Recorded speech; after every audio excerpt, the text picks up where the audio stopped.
Welcome, welcome, welcome everyone. Could you please take a seat for me one last time? Thank you very much. So I want to welcome again all the audience here today for the closing session. Thanks for being with us at the Global Landscape Forum here in the city of Bonn. I hope you all had the chance to connect, to act, to learn, and also to share within each other during this forum. So may I please present our first guest, Dr. Elsa Nickel, Director General of the Federal Ministry for the Environment, Nature Conservation, Building and Nuclear Safety. Please, warm welcome.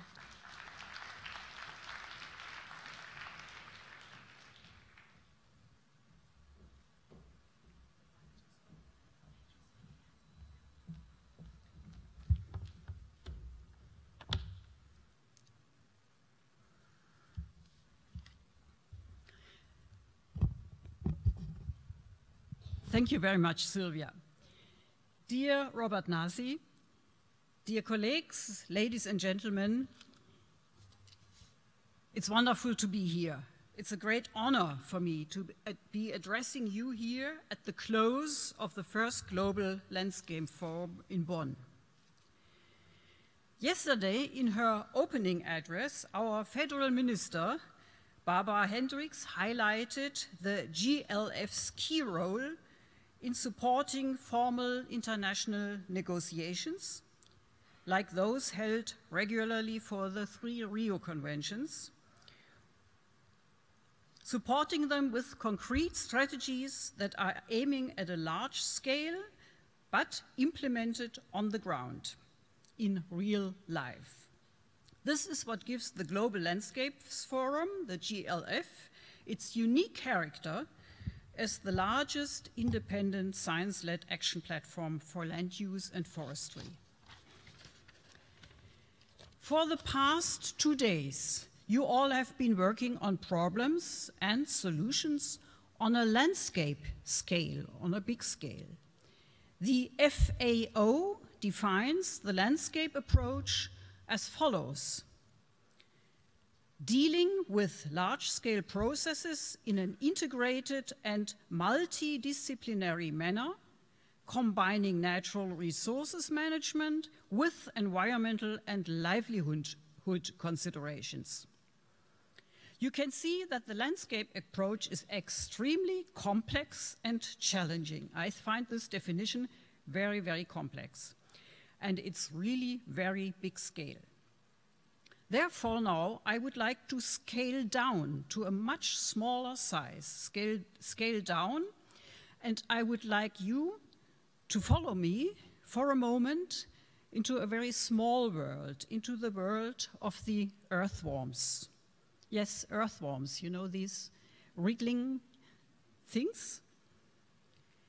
Earthworms, why earthworms? Earthworms virtually tie together 3 UN conventions, believe it or not. They tie together our 3 Rio conventions: climate, biodiversity, and desertification. And in addition, they add the Agenda 2030 and the Sustainable Development Goals. I say earthworms are the common denominator of these 3 conventions. How is that? Of course, it's not only the earthworms, but the whole team, the whole lot of organisms that is ever hardworking to build up our soils. Not only earthworms, but also mites, springtails, larvae of beetles, larvae of flies and moths, woodlice, millipedes, fungi, and all the other organisms busily munching their way through the soils of this planet and building it up this way. 80% of the organismic biomass of soils is made up by earthworms, so they are a suitable representative of the whole bunch of soil organisms. And therefore, if we talk about earthworms, we talk about soils. A healthy, functioning soil that has happy earthworms building up humus has multiple benefits. First benefit is climate related. A healthy soil does not emit greenhouse gases. If you destroy the soil, if you destroy its earthworms and their allies by degradation of forests or by degradation of agricultural land, you create emissions of greenhouse gases. Due to land use changes and intensive agriculture, the release of greenhouse gases remains high. You will know the figures by the IPCC's fifth assessment report, which puts emissions from agriculture, from forestry and other land uses at roughly 25% of total emissions. That is very much. Agrochemicals and abundant fertilizer can destroy earthworms and other soil organisms, and the result is emissions of greenhouse gases. Erosion likewise. So, if you keep earthworms happy, you do not emit greenhouse gases. Even on the contrary, a functioning soil works as a strong carbon sink, also by accumulating humus. This works differently in every area, depending on the ground, depending on climate and surrounding conditions. Research is necessary to find out much more about this. The function of a carbon sink of the soil can be even higher than that of forests if you consider only the wood stock above the ground. Of course, forest restoration is important. We have been hearing about this the past 2 days. But climate-smart agriculture, which is earthworm-smart agriculture, is also indispensable. If earthworms are functioning happily, they work for the soil as a carbon sink in a remarkable order of magnitude. Second benefit is biodiversity, because I said they tie together all 3 Rio Conventions. Biodiversity. The soil organisms are a critical part of the food chain, because many larval stages of insects and other invertebrates live there. They would get lost for the food web if soils are degraded.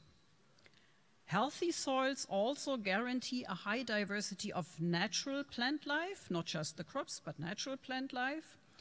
And natural plant life itself is, of course, the prerequisite for all organisms depending on it. Degraded soils are biodiversity poor. Happy earthworms and their team guarantee high biodiversity. And the third benefit is food production and livelihoods. Healthy, functioning soils are indispensable for healthy crop production to feed people. Protecting and restoring productive soils is the key to food production and livelihoods for people. Once soils are degraded, restoring them is a lengthy process, if at all possible. Often it is impossible because gone is gone. The UN Convention to Combat Desertification, UNCCD, provides a forum specializing in the conservation of soils. You may know the UNCCD initiative, Land Degradation Neutrality. This is just one example. And it is therefore of utmost importance that we preserve and enhance the productivity of soils by sustainable land use, by earthworm-friendly agriculture. So you see that nature-based solutions to climate change and to combat desertification must take priority over the many technological solutions being discussed, and they are more cost-effective. Happy earthworms and their team are doing their ecosystem services for free. No cost, they do it for free. So thank you for following me for a moment into the world of the earthworm community. My advice for the future GLF meetings and future GLF objective is, let's focus more on soils. They have been neglected in their significance. They have been underestimated in their function. Much more research should deal with the functions of soils and their diversity in the different regions of the world. If the winner of the landscape approach that you are working with GLF, if the winner of this approach are our soils, it will create positive results for climate action, for more careful management and protection of biodiversity, and for sustainable land use and livelihoods. My minister already announced yesterday that Germany will work with the organizers to establish the GLF in Bonn as a relevant platform. We will happily continue to support this project also financially. This first Global Landscapes Forum in Bonn has shown us that we are on the right track. And seeing you sitting here so abundantly, this is another proof. We would like to see you use future GLFs to network with colleagues throughout the world so that this movement can spread and grow. I would be delighted to see you all again at next year's Global Landscapes Forum, where I hope we will continue to strengthen our exchange. I wish you all a pleasant and safe journey home and, of course, wonderful, relaxing holidays, and all the best for 2018. And in the meantime, please don't forget to make earthworms happy. Thank you very much. Thank you.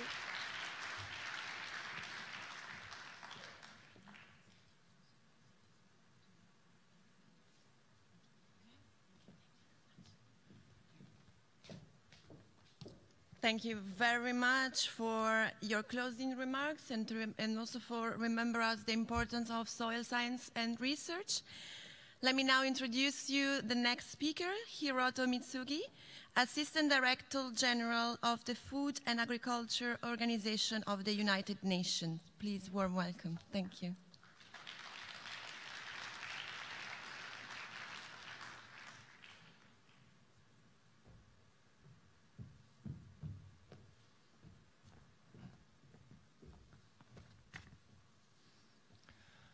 Well, so the colleagues and the participants.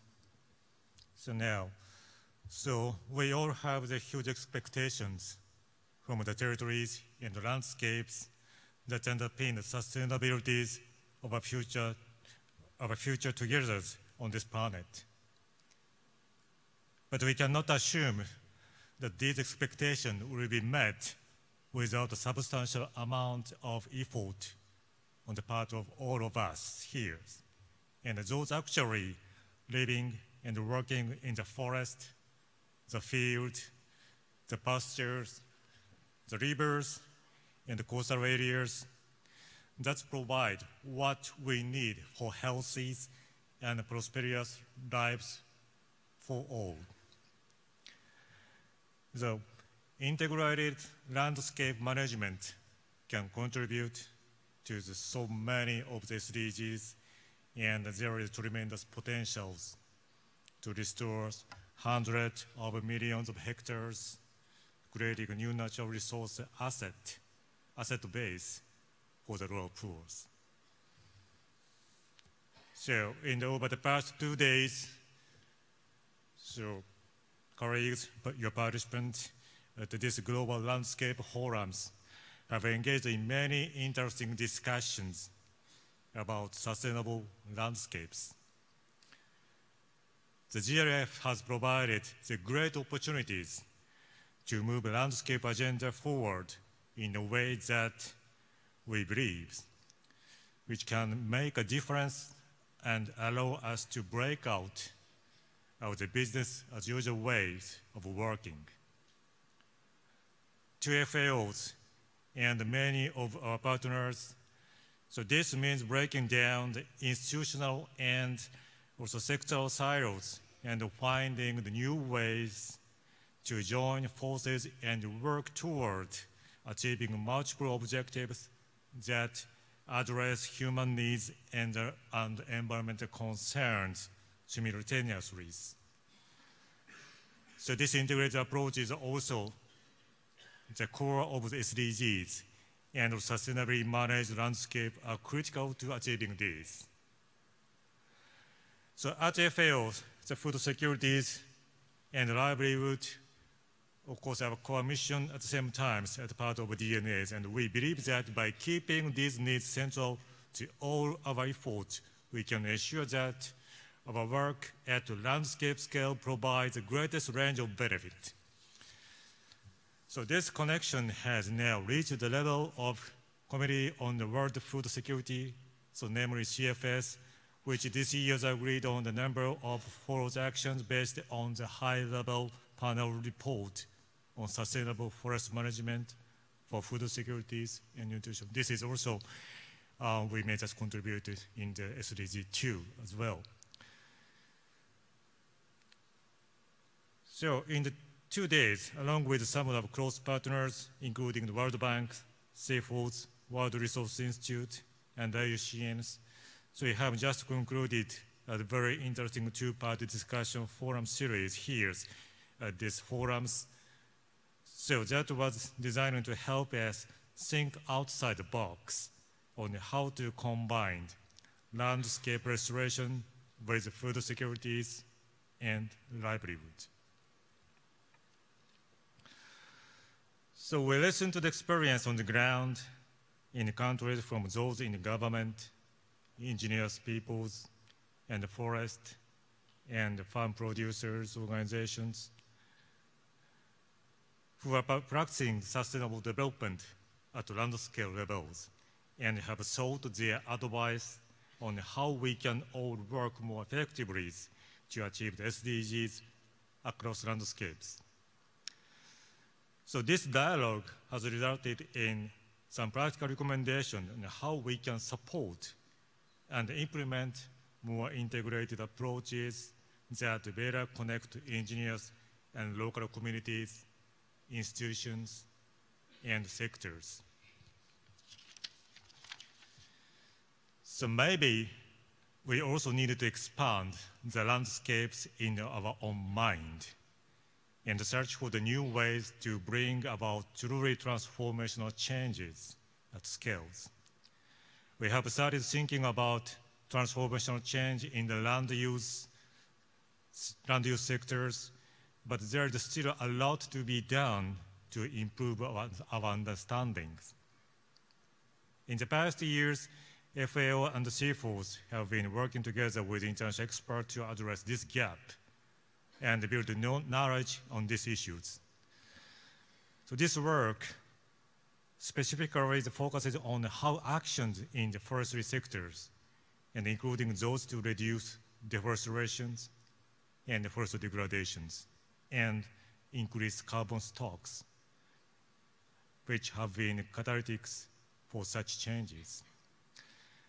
We need a bigger visions where sustainable business model links renewable economics to climate resilient landscapes in a way that restore each other. But at the same time, also it's necessary to just keeping at our eyes and focusing on the ground basis. I saw the energetic effort to come up with the practical steps to move us so closer to integrated landscape management and maybe even toward transformational change in all the sessions, coffee breaks, and informal interaction in these global landscape forums. So connecting this part is key to integrations, but discussion needed to link to actions, and we are counting on the Global Landscape Forum to continue to provide us always innovative ways to share, connect, and synergize. I'd like to conclude by saying that, so how we have is a wonderful landscapes connecting all participants here at Bond. So I hope that this landscape will become ever more attractive and more diverse in the new years. So thank you very much. And then also, I would like to see you again in the next years. Thank you.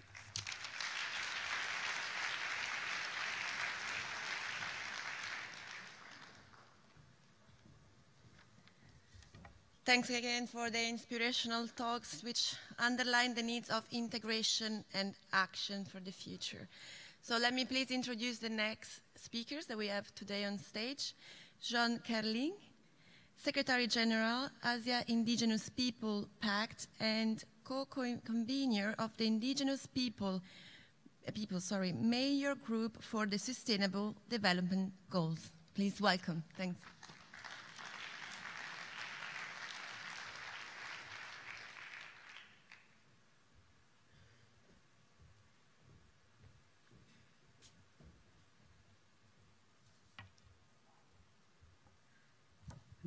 Good evening to everyone.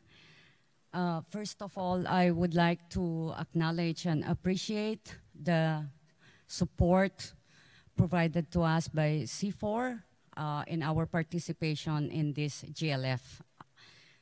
And also, I am very pleased to inform you that we just recently signed a memorandum of understanding with C4 for the continued engagement and participation of indigenous peoples to the GLF. This is a very big step forward in also recognizing the role and contributions of indigenous peoples to sustainable landscape management.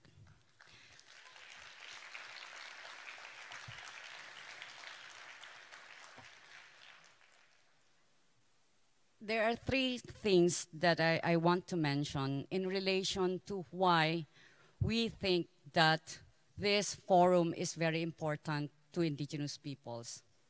First, indigenous peoples are practitioners of sustainable landscape management. Second, indigenous peoples are knowledge holders. And third, indigenous peoples are rights holders. And with these three elements of indigenous peoples, our participation here is thereby around these three characteristics of indigenous peoples.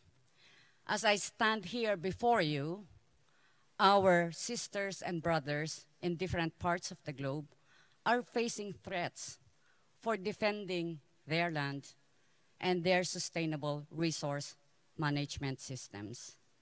This is part of the reality that we are facing, even if we are actually providing solutions to the problems of climate change, even if we are actually promoting sustainable development for all. So I think one of the critical discussions that we need to have in this forum is the issue of rights. Because if landscape management is about people, then it also means that the practitioners' rights are also protected and promoted. If people are at the center of landscape management, we also need to include the knowledge that we have. We have traditional knowledge and customary knowledge, and scientific knowledge actually built on traditional knowledge. So we need to look at both scientific knowledge and indigenous and traditional knowledge together, because they are critically important when we're talking of landscape management. Now, the issue also that we want to bring forward is that if we are to talk about land use and land use management, we need to also put the practitioners, the rights holders, at the center of decision making. We cannot be just at the periphery when governments or even scientists talk about land management, when those that are actually the practitioners of sustainable management systems are the ones protecting the Mother Earth, the only Earth that we have for our survival.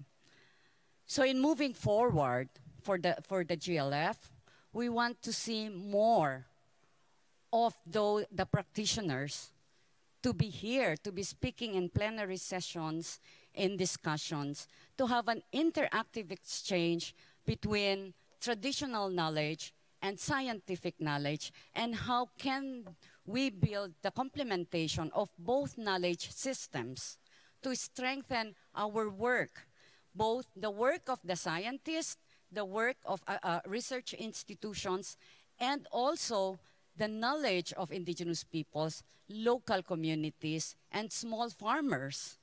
We can find the solutions and we can work together to really strengthen landscape management that is at the center of ensuring that the rights of these peoples are also protected. The other point also is that we need to address difficult questions on why in the first place are our resources being destroyed. What are the root causes of why there is degradation in our natural environment? And how do we tackle the power that is leading to this situation? How can we also ensure that social equity is part of the discussion? Because these are also the elements that are in the wider picture of the issues of sustainable landscape. We cannot look at it just an isolated case, but looking at it in the wider picture and come together in a constructive dialogue, come together in a frank talk. This forum should provide that frank talk, that interaction, that way of constructively finding solutions that everybody can contribute to ensuring that we are also responsible in the actions that we do. And that we really need to address the root causes of environmental degradation. So we, the indigenous peoples, are here because there is something, as I said, we are contributing to landscape management, we are contributing to sustainable development, and we hope that our engagement will also lead to a change of mindset on how indigenous peoples, small farmers, and local communities are regarded, because we are also actors, and we need to be treated as actors and not the problem or the victim. And partnership should evolve around this.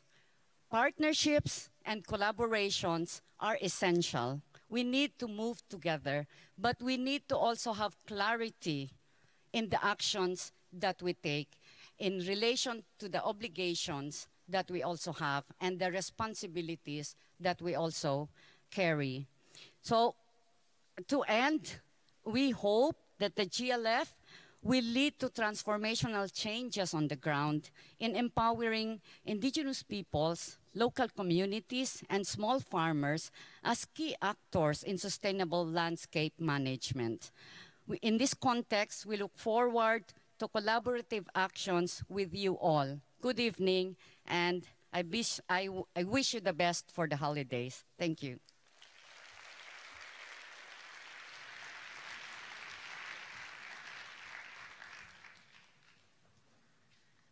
Well, thanks again to our speaker for reminding us the importance of exchange traditional and scientific knowledge with collaboration. Let me move on, ladies and gentlemen, and let me introduce now Ms. Merlin Groschot, Youth in Landscape representative. Thank you very much.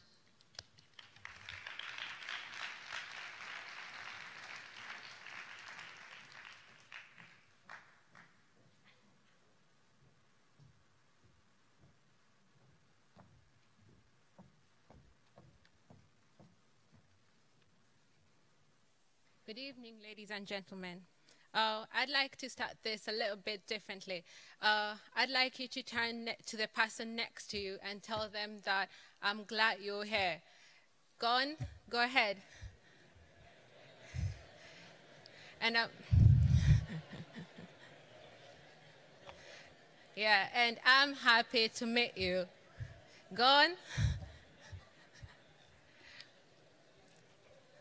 All right.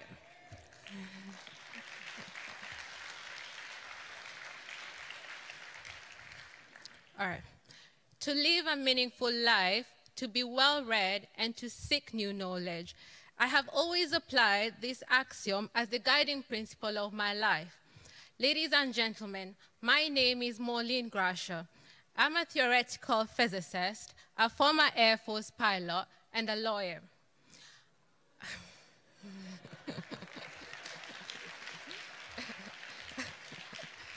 Thank you, thank you. I was born in Netanya, Israel, but I consider myself a global citizen. My mother is originally from the Tigray region in Ethiopia, and my father from Oymyakon in Russia. Having spent a good portion of my life in the military back in Israel, in 2012, I decided to trace my roots. I took a journey to Ethiopia. There is no doubt that Ethiopia is one of the African countries facing the most serious problems with environmental degradation. In the Tigray region alone, the environmental degradation is so severe that the very existence of my family is threatened. To be quite honest, before I embarked on my self-discovery journey, I was quite oblivious and not really concerned with environmental degradation matters. I had not been converted. But as I stand here before you today, I have come to a new starting point, to be part of a community that believes in the implementation of the Sustainable Development Goals, offers continuous analysis on environmental conservation and sustainability, and most importantly, that appreciates the role of young people as drivers of change. I passionately believe that the GLF is central to influencing the social culture in which decision-making and implementation processes occur. In 2016, we set a goal to bring 1 billion people into this conversation by 2030. Quite an ambitious goal, really. Someone once said, aim for the moon so that if you don't get there, you will fall among the stars. Ladies and gentlemen, we aim for the moon. And we are still confident that we will achieve it. And even if we do not, we will soldier on. I'm glad to report that we have made progress. We are on our way to achieving this ambitious goal. I stand here as an outlier. I was brought into the Youth in Landscapes agenda after a 4-hour discussion at Hamad International Airport with a young gentleman from the Philippines. The rest, as they say, is really history. There are many more outliers like myself with minimal knowledge of forestry and environmental degradation, but who have brought into the agenda of the Youth in Landscapes and of promoting sustainable use. And I do believe that by 2030, if we do meet again, our rallying cry will be, yes, we did, and we are still doing, because we will be too many to fill this room. Just like many of you, I have had the privilege to visit different pavilions and sessions at this year's GLF. And what stood out for me is meeting young people full of life and oozing knowledge. I met a young man who is pursuing his undergraduate degree in forestry and is interning with an organization represented here. I also met the most bubbly lady I've ever encountered in my life, who is pursuing her master's degree in crop science, more specifically in the area of food fortification. I also had the opportunity to meet another young man pursuing a master's while teaching biology to the next generation of youth in landscapes. I could go on and on, but I'm sure you get the point. We have developed a youth mentorship program, a youth-led discussion forum, a booth, and 6 youth plenary speakers have stood on this very stage. And more than 200 young people are attending this GLF. Surely, we have come far in representing youth in this forum, and for that, you should give yourself a round of applause.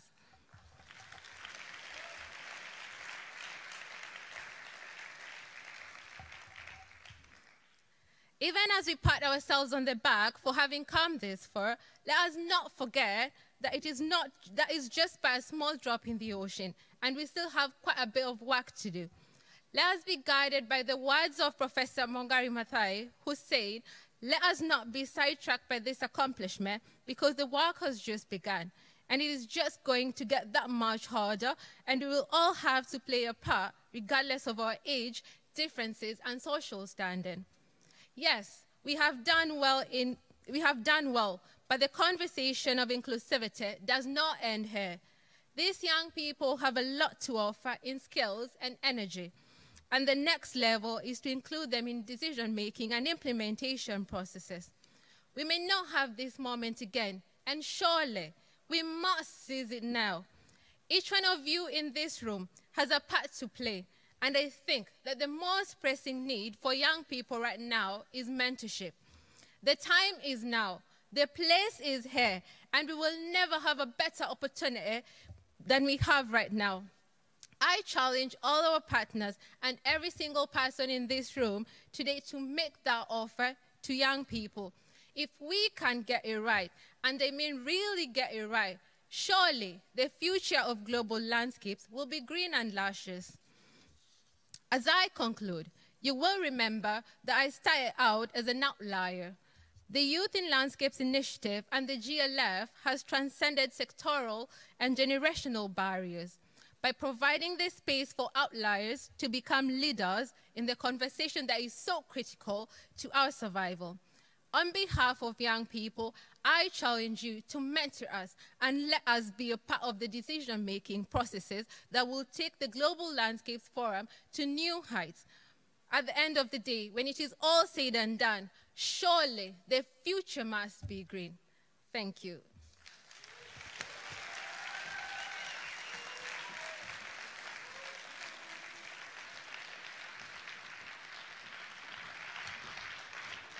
Well, absolutely.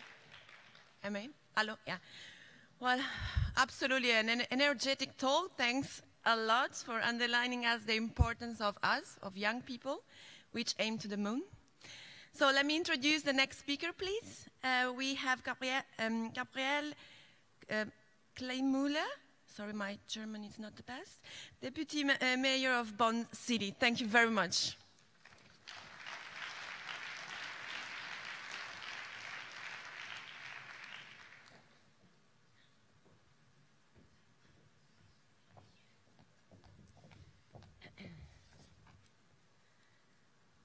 Excellencies, ladies and gentlemen, it is my great pleasure to be with you here today for the closing of the Global Landscapes Forum. I'm very glad that this forum, the world's largest platform for integrated land use, for this time has taken place here in Bonn. People from all over the world have gathered here to discuss the role of sustainable landscapes for the future we want, to provide food, livelihood, health, renewable materials, energy, biodiversity, business development, trade, climate regulation, and water. Bonn is just the perfect place to host this event. Over the past 2 decades, Bonn has developed into a global sustainability hub. 19 United Nations organizations and a large number of NGOs, aid and development organizations, scientific institutions, public authorities, and business organizations are working together for sustainable development worldwide. Today, our city is a key driver in sustainability issues, champion and venue of a number of streamlined efforts, such as the COP or the Bonn Challenge. The city itself is strongly committed to the Agenda 2030 and the Sustainable Development Goals. As one out of 15 pilot cities in Germany, we are currently developing a sustainability strategy in order to implement the SDGs at the local level. And for a long time, the city has also been involved in sustainable urban development and the preservation of nature. 50% of the total area of the city of Bonn is green space. Our city forest is 100% FSC certified. Since the world's population is dramatically growing, sustainable land use and the protection of natural resources play a crucial role for our planet and the well-being of our fellow citizens. What we need in this context, however, is an integrated, holistic approach. A good way to start with this is the local level. Why should green corridors not serve as flood retention areas in cases of heavy rain or as cooling systems for the inner city? Why wouldn't they also cater for urban food systems? Why can't graveyards be habitats or relaxation areas? I'm convinced that every single one of us can make a contribution towards a sustainable future. As a city, we need to provide the necessary framework conditions. That is why we promote the use of renewable energy, why we invest in sustainable mobility and zero-emission transportation, why we enhance fair trade and sustainable procurement, and why we reach out to the public through our Bonn Climate Ambassador Program for Children, for instance. I'm convinced that the Global Landscapes Forum will foster action and activism to seek cross-cutting solutions for the preservation and protection of land and natural resources worldwide. I would like to thank the organizers of this event, the Center for International Forestry Research, the World Bank, UN Environment, and the German federal government for their support to make this event possible. I hope you will take fresh insights and lots of inspiration back home with you, and I'm looking very much forward to seeing you again next year at the Global Landscapes Forum 2018 here in Bonn. Thank you for your attention.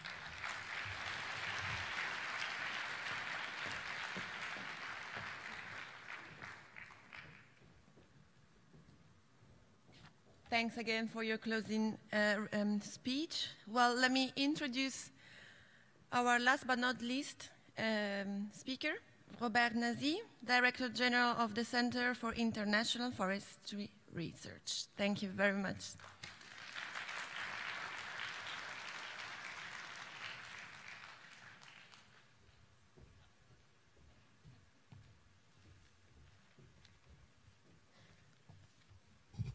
Thank you, Sylvia. Let me first start by telling you that I'm acutely aware that I'm standing between you and the cocktail. So I'm not going to be too long, and I think I've been standing in this lectern for too much already. But I've organized my speech in four main elements: numbers, highlights, next, and thanks. About numbers, what will be your wild guess of the number of countries that have been represented in this very room? Number of countries. Guess. The people in there are not authorized to answer this one, because they know.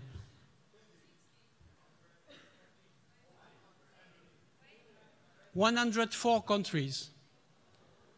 989 badge collected, that means people here. 496 male, 449 female. We didn't reach completely the 50%, but not far. About the youth, I will not say because they have been informed. Indigenous people, you have seen your one here. But more than 18 organizations, 80, as hosts and many more represented throughout the audience. More interestingly, the thing you don't know, the part of the iceberg that is below the sea level, the online outreach. 51,000 people tuned via live stream over YouTube and Facebook. Of these 51,000 people, 23,000 commented, liked, or shared contents. We had more than 15,000 tweets from 5,000 people. We have been the trending in Germany on Twitter for 4 straight hours in day one.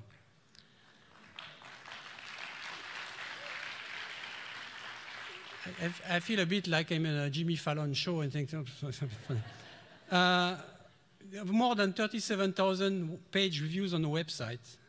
And our message had reached 20 million people, which means that we only have 980 million rates to get the billion, which is quite, and over online 140 countries. So I guess that we can safely say that this event was a success.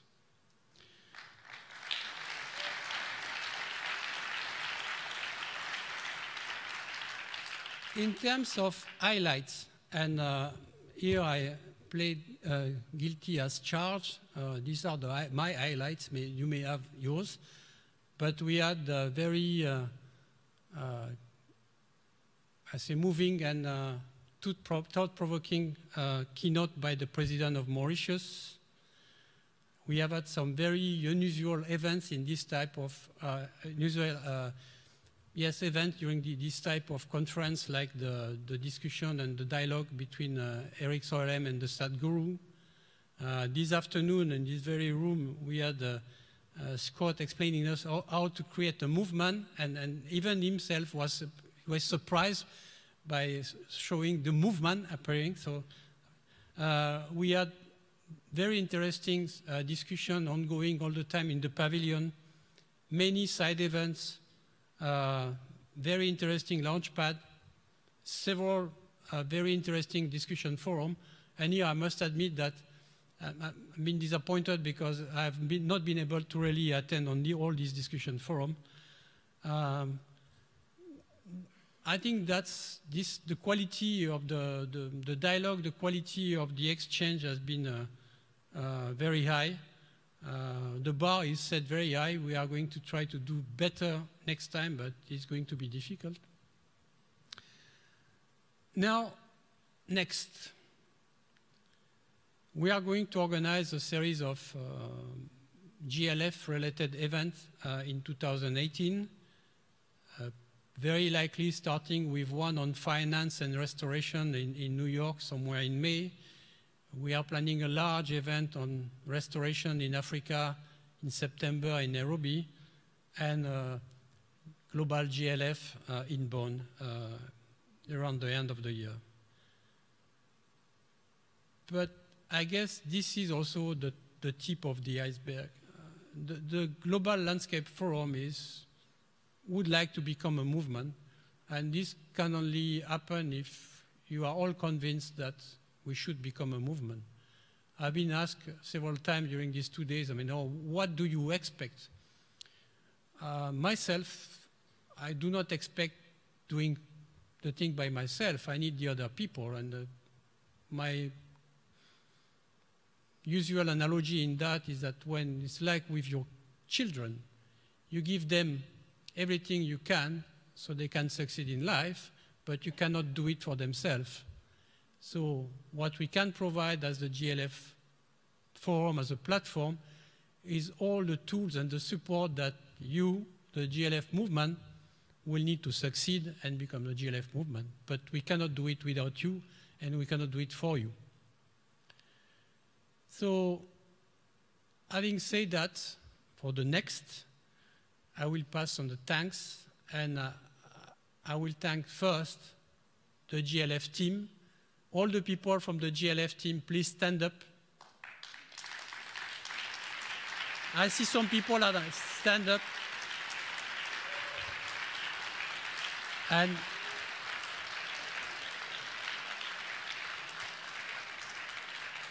you have very many people that you don't see, and that have been part of the success of this event. This is a huge endeavor. And we have a very good team. They are very good at that. I'm just doing what I'm told to do. I don't have to decide anything, which is fine. I would like to thank also all the technical personnel of the World Conference Center. Fantastic job.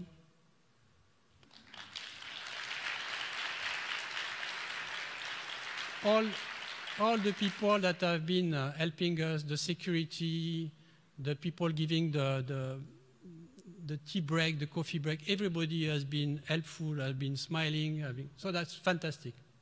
Fantastic venue. Cannot imagine something better. So I would like also to thank, of course, all the partners, organizations that have, without you, we cannot organize the Landscape Forum, the City of Bonn and the support that has been given to us, the federal government of Germany and the support that has been given to us. I think that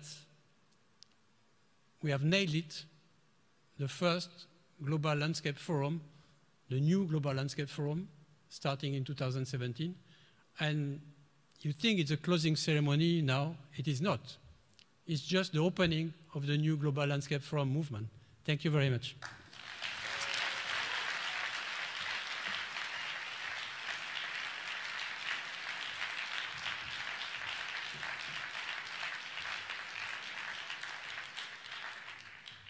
And I think that there is time for the cocktail.